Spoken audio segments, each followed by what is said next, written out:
Let's read, students. Page 24, third paragraph. When a mystery is too overpowering, one dare not disobey. Absurd as it might seem to me, 1,000 miles from any human habitation and in danger of death, I took out of my pocket a sheet of paper and my fountain pen. But then I remembered how my studies had been concentrated on geography, history, arithmetic, and grammar. And I told the little chap, a little crossly too, that I did not know how to draw. The explanation goes like the little prince was asking the writer to draw him a sheep. But how could he draw?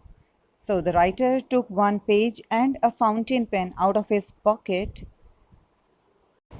and was in all mood to draw because it was too mysterious a situation for him. He was figuring out where did the child come from. Secondly, he was shocked that the child is not at all feared, thirsty, hungry in the scorching sun.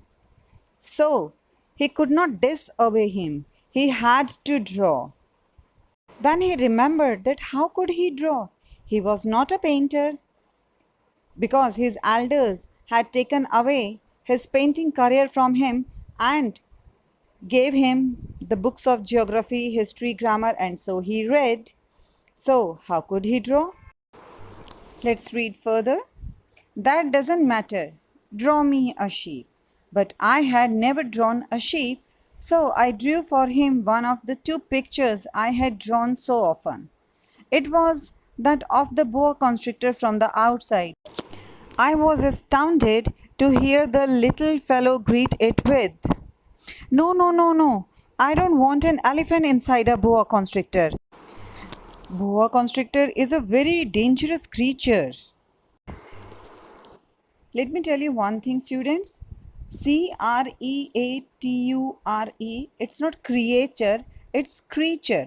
A is silent over here. The writer knew only one picture which he had been drawing very often, and that is of boa constrictor from outside. So he drew, and to his surprise, the little fellow at once recognized that it was a boa constrictor. The writer got shocked because he had been drawing this picture and no one in his elders could recognize ever. And this little prince, he recognized the picture at once. It was of boa constrictor. And he said immediately, "No, no, no, I don't want an elephant inside a boa constrictor. It's a very dangerous creature." This little prince knew all the writer had known in his childhood. A boa constrictor is a very dangerous creature and an elephant is very cumbersome. Dear students, cumbersome means large, heavy, which finds it very difficult to walk because of its weight. So, the little prince did not want any boa constrictor or any elephant inside a boa constrictor because he had recognized this painting in a quick glance. Let's read the last line. Where I live, everything is very small. What I need is a sheep. Draw me a sheep. So then I made a drawing. Now, the little prince was adamant that he wanted a sheep only to be drawn because where he lived, everything was very small. Elephant could not fit in there, and boa constrictor was a very dangerous animal, so he did not want that either. So he wanted a sheep only. And the writer had to draw, so he made a drawing of sheep. And it looked like the drawing shown on the page.